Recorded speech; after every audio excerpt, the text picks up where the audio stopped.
Everyone, this is Bailey. Obviously, I hope. This is a response video to one of my subscribers' question.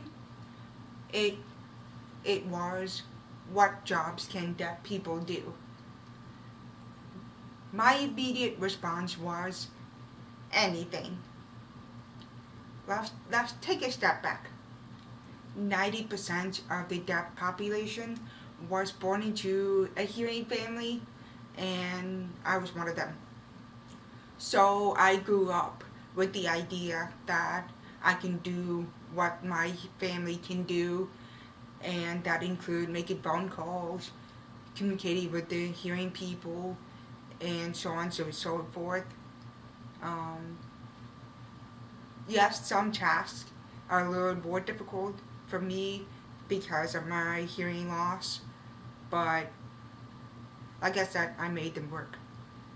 And to tell you the truth, the only assistive devices that I grew up with were my cochlear implant and the FM system. If you don't know what the FM system is, it's a wireless assistive device which allows the users to hear the speakers clearly.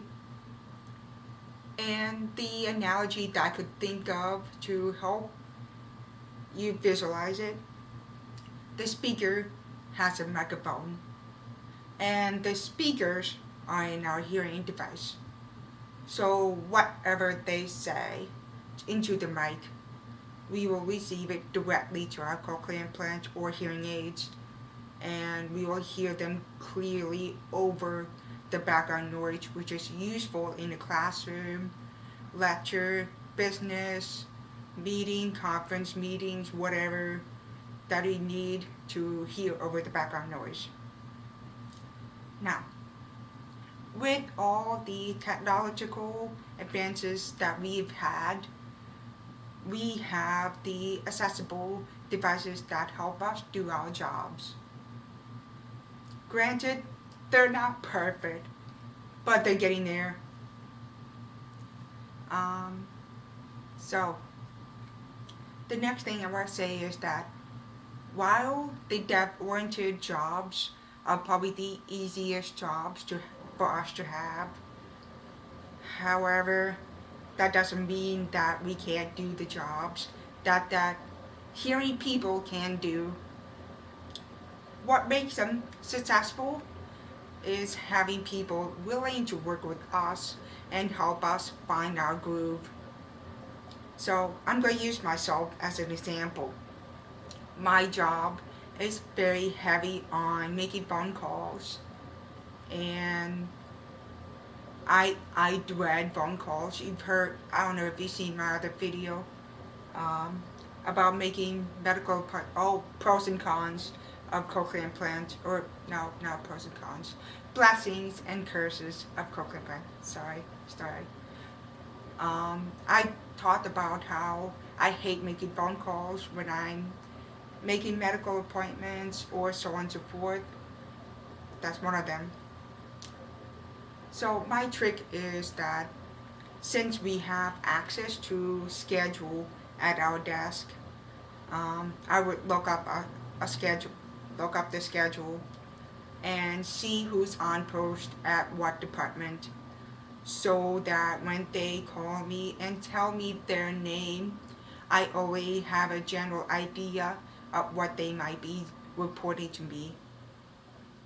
That's my trick. And I just tell them, like, I train them, like, hey, you guys speak clearly and slowly. You can't just talk like a lightning, and loudly if they're soft-spoken. Thankfully, that last part is already taken care of, because one of the coworkers is also hard of hearing, so that they're trained on that part. Now, for your information, what I could have done to make my life a whole lot easier, I could easily swap out the handheld part of the telephone with the telecoil.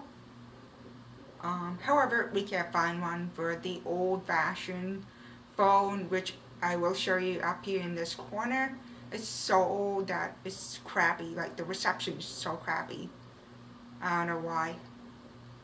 The other one is you can do video relay, where they have an interpreter interpreting while the person on the other end talks, or have an open caption phone.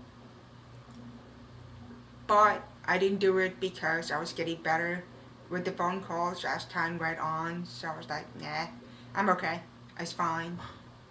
Now there's a itsy bitsy information that might surprise you about my job.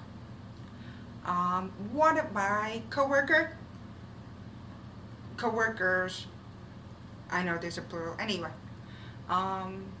he told me that when he heard that I'm deaf and that I would be taking over a job at a desk where it's heavy on phone calls and so on and so forth, he thought it was rather brave of me to do that. To tell you the truth, I didn't think how courageous that could be. I just do it because I need to.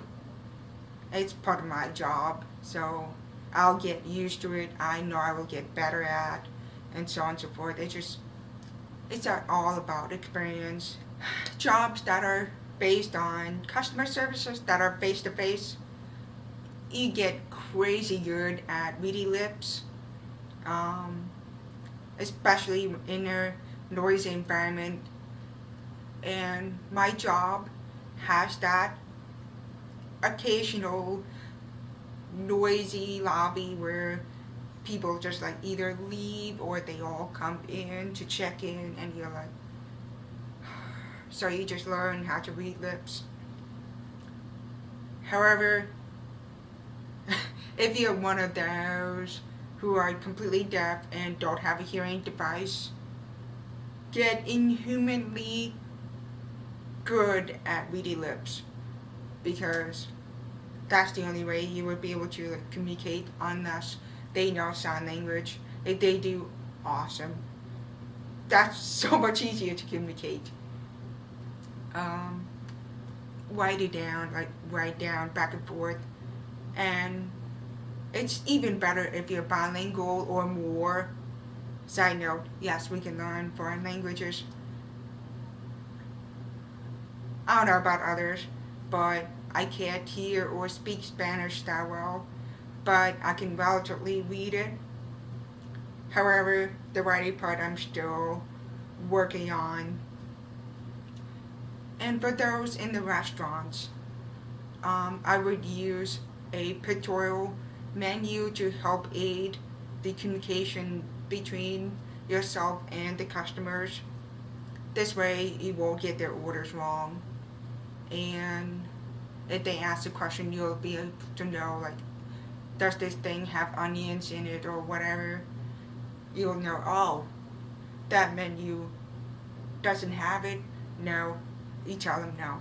If you're not sure, then you can relay information and be like, hey, this menu, does it have onions? Yes or no? No? Awesome. Yes? Great. They have allergy. That kind of thing. The last thing that I want to talk about, which is what one of my subscribers asked about. Law enforcement, firefighter, or paramedics. Those jobs are really tricky because they're heavy on verbal communication. But with the right resources, you can do that job. Whatever it is, you can be police officer, firefighter, or a paramedic. I found a video on a deaf firefighter, and I've attached the link down in the description box and up here in the card. I don't know which side it comes up. And Angel Wolf 21, I hope that he'll be your inspiration, and I sure hope that your dream comes true. This is all I have for you today. If you have any questions, please drop them down in the comments and I will try to answer them ASAP. If you find this video very helpful, please give it a thumbs up and I will see you next Saturday.